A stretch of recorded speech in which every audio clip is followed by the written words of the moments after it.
Bismillahirrahmanirrahim. Assalamualaikum warahmatullahi wabarakatuh. Baiklah, kami akan membahas materi mengenai English for Specific Purpose. Perkenalkan, kami dari kelompok 1, saya atas nama Rina Fatima, dan teman kelompok saya bernama Jumriani Syarif dan Ina Aryani S. Adapun materi-materi ESP yang akan kami bahas yaitu yang pertama ESP karakteristik, yang kedua ESP subcategories, yang ketiga Objective of Teaching and Learning ESP, dan yang keempat acculturation, dan yang kelima Input and Interaction. Baik, kita beralih ke materi pertama yaitu ESP karakteristik. Beberapa ahli ESP memberikan karakteristik dan ciri-ciri utama ESP dalam pembelajaran bahasa Inggris yang beragam dan bervariasi. Salah satu ahli yang memberikan pendapatnya yaitu Dudley Evans and S.T. Jones. According to Dudley Evans and S.T. Jones, 1998, there are two characteristics of ESP. They are absolute characteristic and variable characteristic. Jadi, ada dua karakteristik ESP menurut Dudley Evans and S.T. Jones, yaitu absolute karakteristik dan variable karakteristik. Yang pertama yaitu absolute karakteristik. Karakteristik absolut merupakan karakteristik yang hakiki dan merupakan tipikal dari ESP. Artinya, karakteristik tersebut merupakan wajib dan harus ada digunakan dalam pengembangan pembelajaran ESP dan bersifat final dan tetap. Ada 3 poin utama yang disebutkan dalam karakteristik absolut, yaitu yang pertama, ESP is defined to meet specific needs of the learners. Maksudnya yaitu ESP harus didesain dan dirancang untuk memenuhi kebutuhan pembelajar.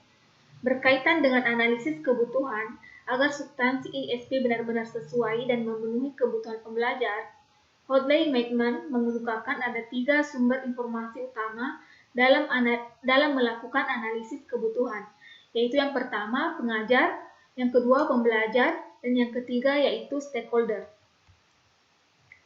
Karakteristik yang kedua yaitu ESP make use of underlying methodology and activities of the discipline served.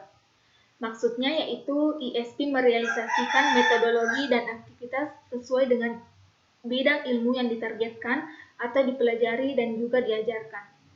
Ini artinya bahwa metode dan aktivitas yang dilaksanakan dalam pembelajaran di kelas harus sesuai dengan bidang ilmu, pekerjaan, dan profesi yang mencerminkan variasi dan beragamnya esensi dari ESP itu sendiri. Yang ketiga yaitu ESP is centered on the language, skills, discourse, and genre appropriate to these activities. Maksudnya yaitu sebagai suatu pendekatan baru, fokus ESP adalah penggunaan kebahasaan yang tipikal seperti grammar, leksis, dan register, dan juga keterampilan, wacana, genre yang sesuai dengan aktivitas. Dalam hal ini, cakupan kebahasaan dalam ESP baik dalam tataran grammar, leksikal, maupun register dalam hal tertentu berbeda dengan bahasa Inggris secara umum atau general English. Baik, kita beralih ke karakteristik yang kedua yaitu variabel karakteristik. Variabel karakteristik adalah karakteristik yang bersifat opsional atau lebih tepatnya dapat dikategorikan dengan menggunakan kata seharusnya atau kata atau frase lebih baik atau lebih sesuai. Artinya, karakteristik tersebut masih dapat dirubah, dikembangkan dan atau disesuaikan sebagian atau seluruhnya dalam pembelajaran ESP. Perubahan dan penyesuaian tersebut tergantung pada konteks ESP itu sendiri. Ada 4 poin utama yang disebutkan dalam karakteristik ini, yaitu yang pertama, may be related to specific discipline. Maksudnya yaitu ESP mungkin terkait atau dirancang untuk disiplin ilmu tertentu. Contohnya seperti di bidang kesehatan ataupun di bidang perhotelan. Yang kedua yaitu may use different methodologies to English for general purposes or EGP. Maksudnya, ESP sebaiknya menggunakan situasi pembelajaran khusus dan menggunakan metode mengajar yang berbeda dengan bahasa Inggris umum. Dan yang ketiga, likely to be designed for adult learners. Maksudnya yaitu ESP dirancang bagi pembelajar dewasa, baik pada akademik tingkat tinggi maupun profesi, ataupun tempat kerja profesional. Namun ESP mungkin juga dapat digunakan bagi pembelajar tingkat menengah. Yang keempat, generally designed for intermediate or advanced learners. Maksudnya yaitu biasanya ESP dirancang dan didesain untuk mahasiswa dengan level tingkat menengah dan tinggi. Baik, kita beralih ke materi selanjutnya yaitu ESP subcategories. There are many kinds of ESP based on purposes which mostly relate with the specific occupation or study. Woodrow explained many kinds of ESP. Jadi, ada banyak jenis ESP berdasarkan tujuannya yang sebagian besar berhubungan dengan pekerjaan tertentu ataupun studi tertentu. Seperti yang disebutkan oleh Woodrow, ada 8 jenis ESP, yaitu yang pertama, English for Science and Technology or EST, atau dapat diartikan sebagai bahasa Inggris dalam bidang sains dan teknologi.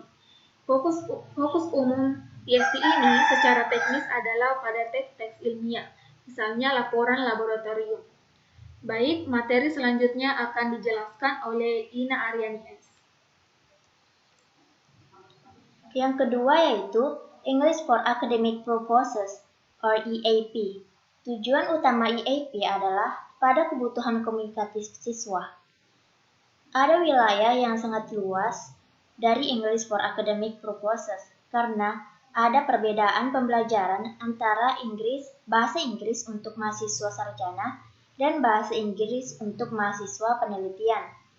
Namun di EAP, siswa akan belajar tentang bahasa Inggris dalam bentuk leksis dan genre yang sesuai dengan mayoritas atau tingkat akademik mereka. Yang ketiga yaitu Business English or BE.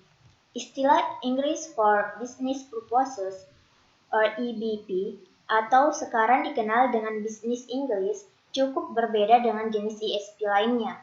Karena maksud dari Business English tidak hanya untuk dapat berkomunikasi dengan native speaker, tetapi juga dengan yang bukan native speaker.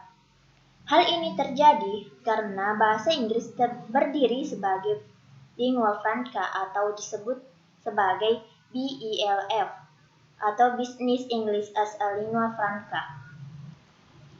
Yang keempat yaitu English for Occupational Purposes or EOP.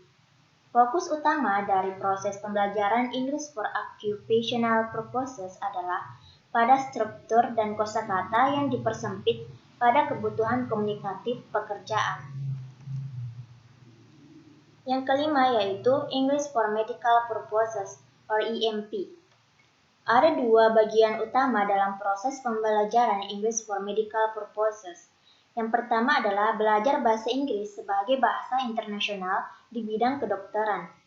Jenis kegiatan dalam proses ini seperti mempelajari struktur artikel, jurnal, medis atau bagaimana melakukan presentasi di konferensi. Dan yang kedua adalah mempelajari komunikasi klinis mengenai prosedur medis, perawatan, dan interaksi antara dokter dengan pasien.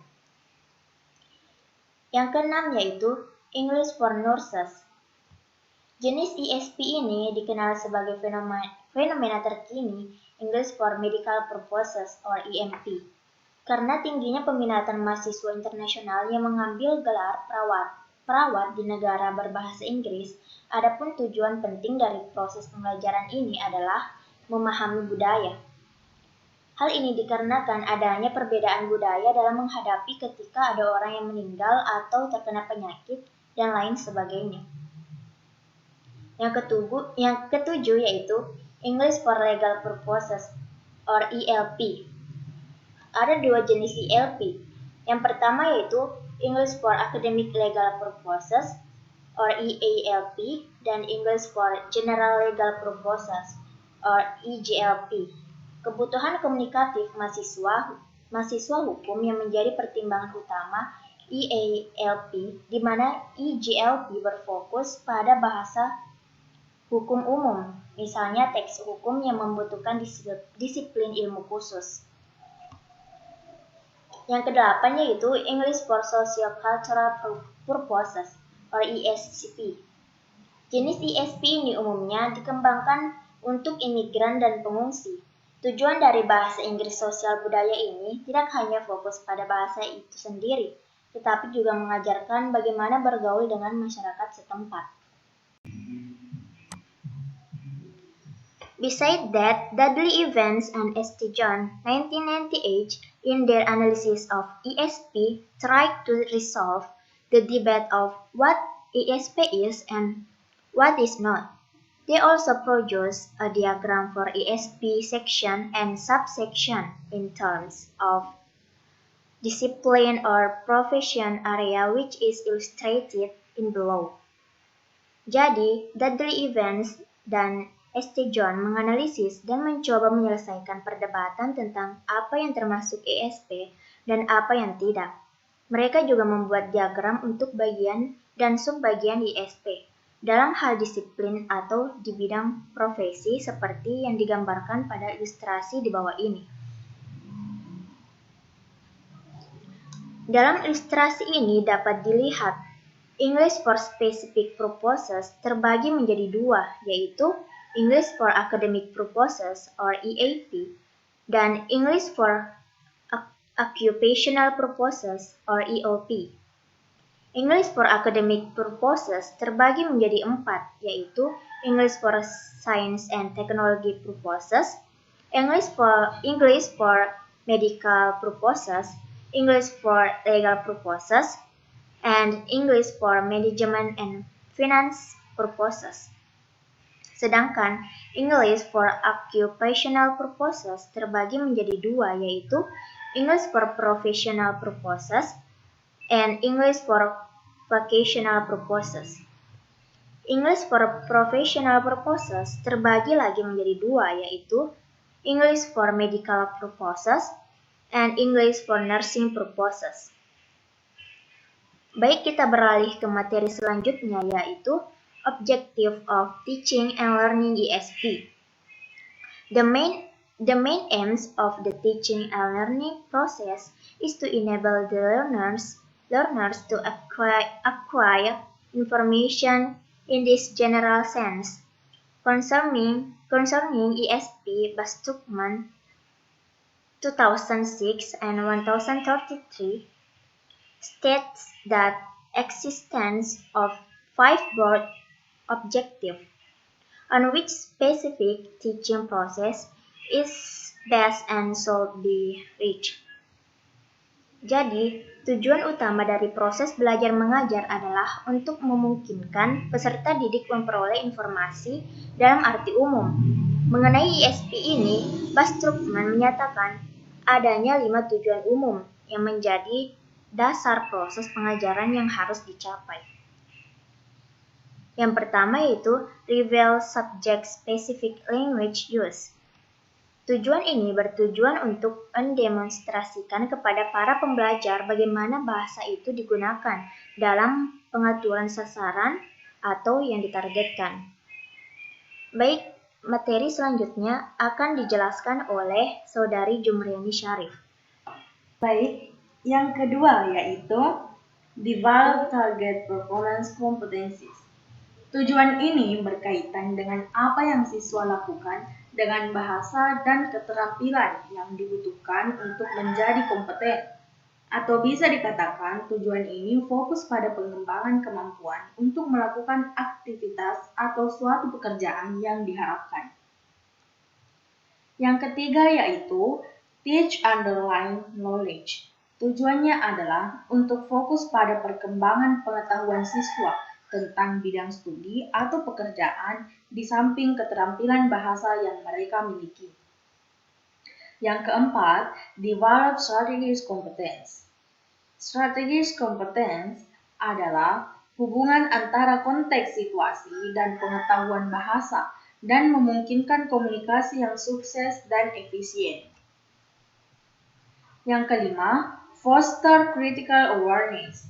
Tujuan ini dapat memungkinkan siswa untuk menjadi anggota yang diterima dari lingkungan target tersebut sehingga dapat dipahami bahwa ISP dapat membantu siswa mencapai tujuan dengan membantu mereka mengembangkan keterampilan dan pengetahuan yang mereka butuhkan untuk menghasilkan bahasa yang dapat diterima di lingkungan tersebut. Nah, Bastorman 2006 present two ideas about conditions needed for language learning. They are acculturation and input and interaction. Jadi, Bastorman menyatakan ada dua gagasan tentang kondisi yang dibutuhkan untuk pembelajaran bahasa, yaitu acculturation dan input and interaction. Yang pertama yaitu acculturation. Akulturasi adalah perolehan budaya oleh individu atau sekelompok orang, atau yang diketahui secara umum, akulturasi adalah percampuran dua kebudayaan atau lebih yang sering bertemu dan saling mempengaruhi. Bastorman 2006 said that a number of social and psychological factors identified that could have an impact on the level of acculturation and thus success in learning. Jadi, Bastorman mengatakan bahwa ada sejumlah faktor sosial dan psikologis yang diidentifikasi dapat berdampak pada tingkat akulturasi dan juga keberhasilan dalam belajar. Yang pertama yaitu power relation between the groups. Yang kedua, desire to assimilate. Yang ketiga, exchange of shared facilities. Yang keempat, psychological, language, and culture shock. Selanjutnya yaitu input and interaction. Input and interaction atau bisa diartikan sebagai masukan dan interaksi memiliki peran penting dalam membantu siswa dalam hal bahasa yang diperoleh karena telah dihipotesiskan bahwa input yang dapat dipahami dan interaksi yang telah dimodifikasi paling baik dapat memfasilitasi pemerolehan bahasa kedua. Bastorman 2006 juga mengatakan bahwa masukan dan interaksi linguistik yang memadai dipahami sebagai kondisi yang menguntungkan bagi pembelajaran bahasa.